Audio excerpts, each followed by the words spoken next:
And I think we should start. So that was 30 seconds, super fast. So again, I am Criss Cuervo, and I am your instructor, and I am the founder of AlmaYEspiritu.com, where I will tell you a little bit of what I do. So first, I'm going to give you a little agenda of what we will be talking about today in this free introduction session. So we're going to talk about what is mindfulness, what is meditation, why we practice mindfulness and meditation, how to prepare, how to sit. And then we're going to do a short guided meditation and then a reflection. And then we're going to have some time to answer any questions. So this is live. So if I make any mistakes, we are live.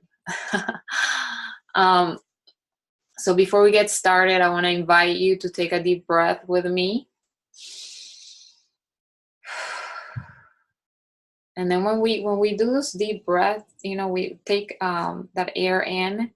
It helps a lot to think that when we release the air, that we're letting go of all the pressure and tension and anything that may be in there for us. So we can do another one and then let go of anything that may be like in there that we are not liking. So, and we let it go. That's something that you can do anywhere, anytime, and very, very simple.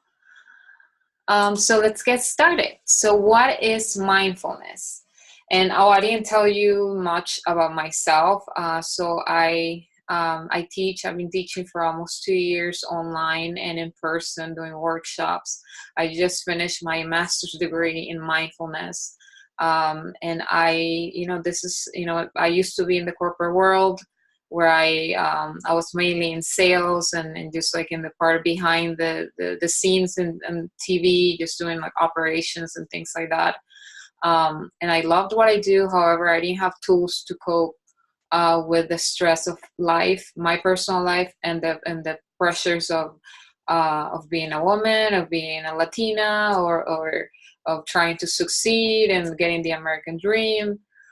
So you just, I didn't have healthy tools to cope with life. And slowly I discovered mindfulness and meditation. And once I did, and I started practicing that myself, I had to share it with the world. And I think these are essential tools for me still every day in my life. Before I did this, I sat for 20 minutes so I could be fully here with you and actually share from my heart and what I do and what we do here. So let's go back to mindfulness. So what is mindfulness and how can I define it? There are many concepts out there, and it's not something very simple to say. A very simple concept to do.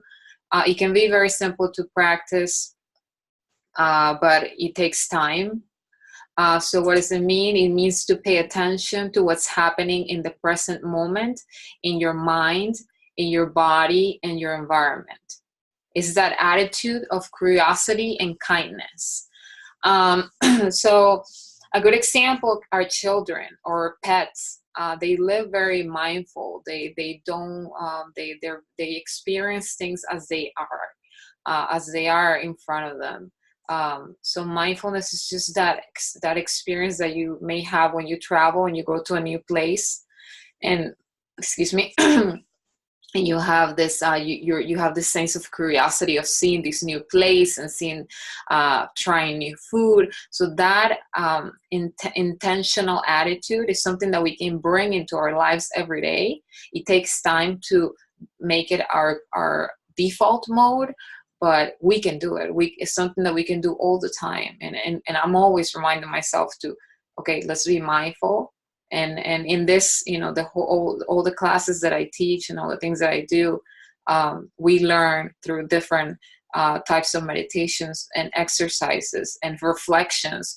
We learn how to be a little more mindful of our inside world, meaning emotions, sensations, thoughts, and also of our outside world. And all this helps us in all aspects of life, not only professionally, also personally.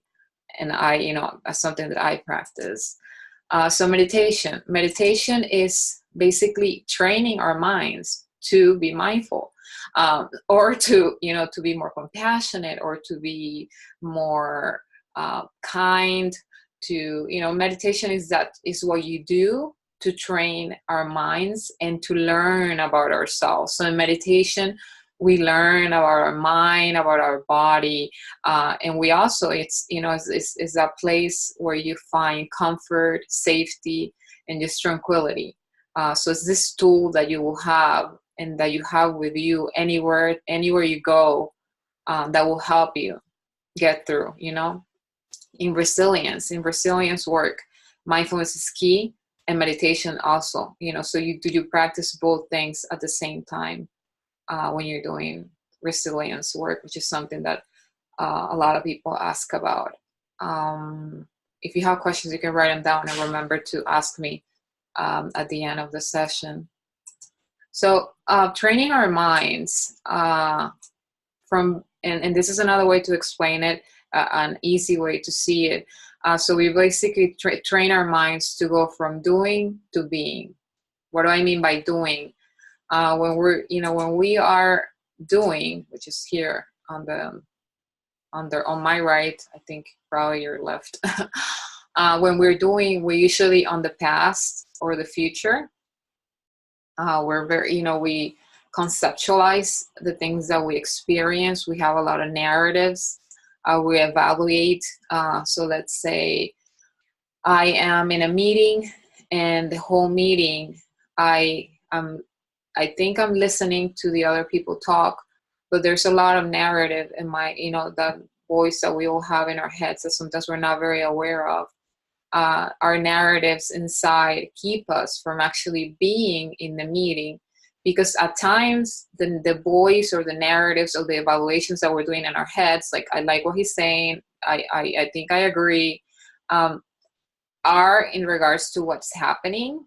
But there are other times that they're not. Sometimes you are in the meeting and you're thinking about, I need to get out of this meeting because I need to go. I didn't buy any food for my kids, or I have a doctor's appointment. I need to leave. So we are doing, and we're not being. When it doesn't really help, because if we just know, okay, at 5 minutes I have to leave. I'm gonna be here and actually be here. And I know that in 5 minutes, my mindset and my body will move towards getting to where I need to get.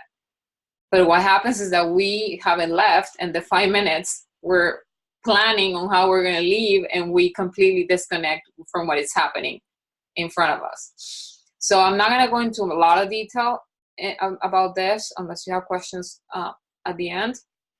But basically, in mindfulness and meditation, we are training ourselves to actually be present, because that's going to help us. And I'm going to tell you the whys here and how it actually can help trying to be more present, more intentionally present with not that many, just like the direct experience, instead of focusing on what happened or what could be. And before I give you the whys, why do we practice mindfulness meditation, it is important to know what mindfulness and meditation are not. And that was something that really helped me understand what mindfulness and meditation were, because it clears a lot of the confusion that it's out there. So it's not a religion. It doesn't have anything to do with religion.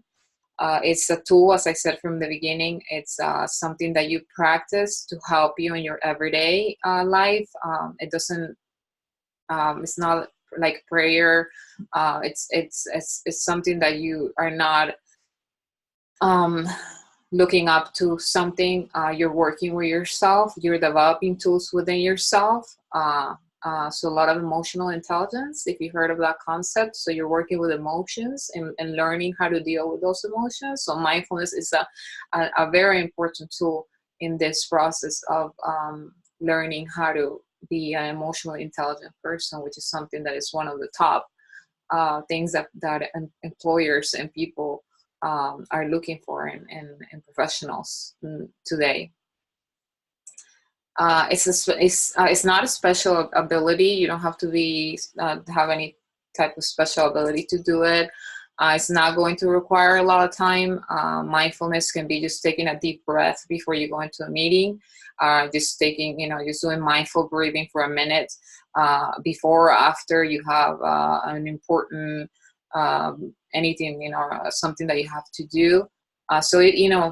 Sitting meditation can also be from 1 minute to 45 minutes. So it's up to what works for you and your daily routine. And it's something that you work with and you adapt as you need it. And that's something that I do all the time. It will not eliminate sadness or bad emotions in your life. It's not about a way to just say, oh, I'm doing mindfulness now, I'm never going to cry again. I'm never going to feel anything bad.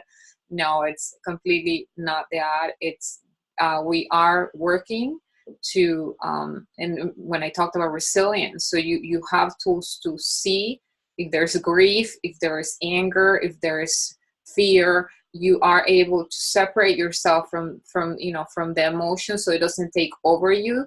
How you learn how to work with it and not eliminate it. So emotions, we're humans and we all have emotions. We just have to know how to cope with them, how to make them work through us and not take over our lives and just make do what they make us do. Not so reactive when we're angry, throwing things or just screaming. So we work, learning about ourselves so we can change some of the habits that lead us to acting in ways that we're not even happy that we do at times. So it's a way not to think. It's not a way to stop thinking or to only think positive things. As I said, we are working with embracing whatever happens and working through things and not just covering things up. And it's not a way to say, oh, I've been meditating for more than 5 years now, and it's impossible to be with a blank mind. That I don't think even the Dalai Lama, I don't think he has ever said that his mind is blank. So that's something that if you, when you're practicing, are fighting with yourself to I can't, I can't make my mind just be still and not move. It happens to everyone. And that's when we're training the mind. We're training the mind and we're embracing and learning about it, but not trying to in any way just stop it from doing what it does.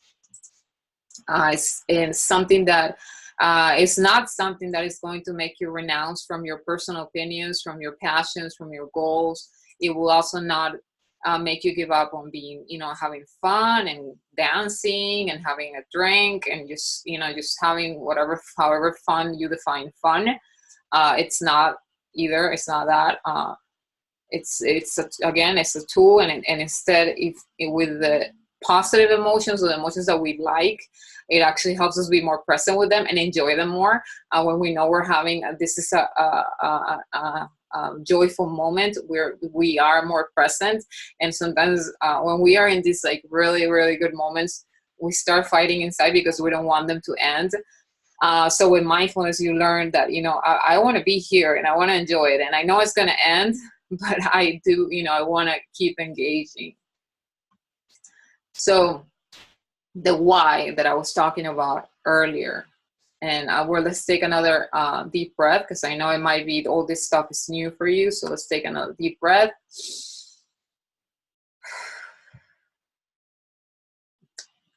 And we will practice after this a short meditation. So why do we need mindfulness and meditation? I don't know if you've seen this picture before, and basically it's showing you either you can have a mindful things or be mindful, meaning being present. What I said, from the doing versus the being, and that happens to me still. Being in the shower and just planning what I'm going to do. And it's funny, you know, and I catch myself. I say, okay, back to the shower. And then I, you know, grab the soap. I'm like, okay, I'm showering. And that's something that you have to consciously do. And that's a mindfulness practice. You know, you start seeing where you can apply it. So why do we do this? Why do we want to train our minds and train, learn how to, about ourselves? Because it's going to help us manage stress. It has helped me extremely manage stress. It helps us avoid feeling overwhelmed and that we're being pulled. You know, a lot of times we get pulled in so many directions in our personal and in our professional lives. So it helps us to stay calm, even though, you know, things may be a little overwhelming. It avoids, and these things have been, you know, all these benefits have been scientifically proven. And if you do want to see some of the research, you can shoot me an email. I can send you some of the links where you can see some of the research that, you know, backs up all this, all these different benefits. It helps you feel less scattered. What I said is that if you know, the overwhelming comes with, you know, just having just like too many things to do and just feeling a little lost. Regain the ability to focus, you know, be able to do one thing and do it well and finish it. Sometimes we are on the phone, email, chat. Now they have chats too, and then the social media. And so we're being pulled in so many directions that it's hard to just stay focused on one thing. So it gives us that ability to focus and be here doing something, one thing. It helps us lead from your center. So what does that mean? Leading from the center. It means that being less reactive, and if you are in a management position, being or a parent, not leading others from fear or anger, instead of trying to lead people from more positive feelings of growth, of having goals and targets, but not fear of not hitting the targets, of not hitting the goals. So there's two ways to lead, and one is leading from the center, which it doesn't come from any of the negative emotions, and the other one is from, and that's something that we work with too with mindfulness. It helps you find a balance between work and life, which is a lot of times is very hard for us. And that's something that you, with your own work, you start to, you know, when everything comes down, it, you know, starts to become clear, you know, your priorities and things in life. So it helps you find that balance in your life. So another deep breath. And we will talk about how to sit and how to prep, and then we will do a short guided meditation. So as I'm talking, you can start finding yourself comfortable, you know, so choose, you know, the place where you're at, the time, or, you know, will be a time that you choose. The classes that start this week are actually at this same time. That's why I did it at this time. So you start your morning with a meditation, and then you do what you have to do. We do the clothing, just anything, you know, it depends on what type of position you want to do and where you are. So there's no restrictions. The sitting, you see the images here. These are some options. I would recommend the last one, which is sitting in a chair, which I will be doing, and just the hands can be on your lap, or they can overlap each other like this on your lap. What feels comfortable. You know, there's no strict rule that you have to follow. It's just the body, the back has to be straight because for comfort, and just mainly that you're not in discomfort and body pain. So let's sit in that position. I'm going to do the last one. I'm going to place my hands on my lap.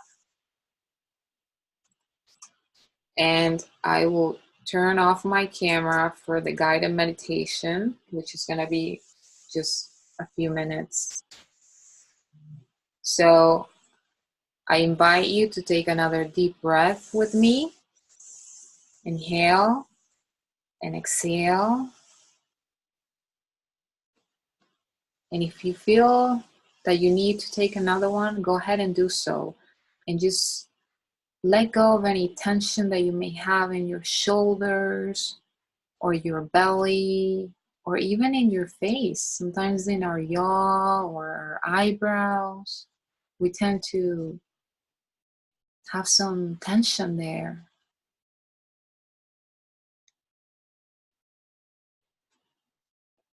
So I invite you to close your eyes if you feel comfortable, or just find a place that you can set your sight, a low place, low in the ground, where your eyes are relaxed. And if you do want to close your eyes, just take another deep breath and just follow my voice, where I'm inviting you to connect with your breath. And how are we connecting? We're just observing, like if we were in a museum watching a painting or just watching somebody play a sport. We're observing the breath. We're not trying to control what is happening, which is natural. Something that is very natural to us. At times you may feel like you have to control it when you feel this awareness, and you just try to relax and just let it flow how it flows every day. And if it's more comfortable to put your hand on your belly instead of following your breath from your nose, I invite you to put your hand on your belly and just feel how it feels when you're breathing in. Your hand goes up, and when you're breathing out, it goes down. So whatever choice you made, if you're following your breath or if you're putting your hand in your belly, I invite you to say the number 1 when you're inhaling and the number 2 when you're exhaling. 1, inhale. 2, exhale. You're following the natural pace of the breath, and you say the numbers without moving above the number 2, just going 1 and 2, and then again back to 1 and then 2.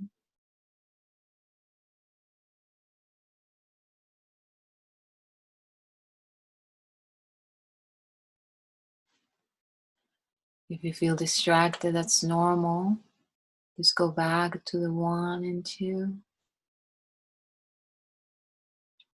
and how it feels to be home, to be in this safe place that's always there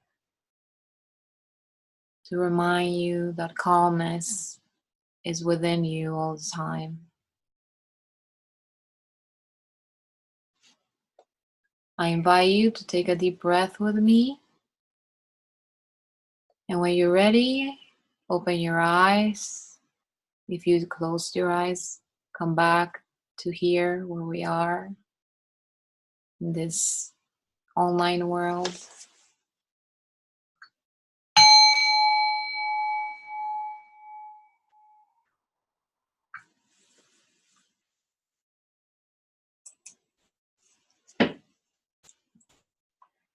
So now I invite you to reflect.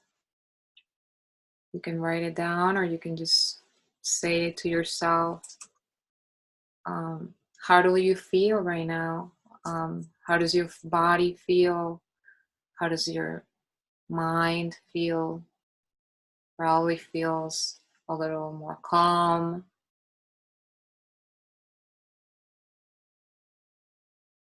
So I want you to answer that for yourself, however you feel. There's no bad way to feel, there's no wrong way to feel.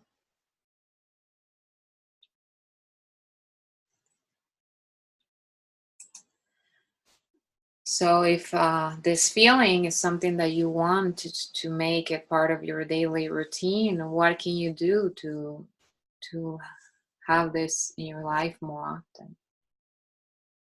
And I'll let you do that on your own time. And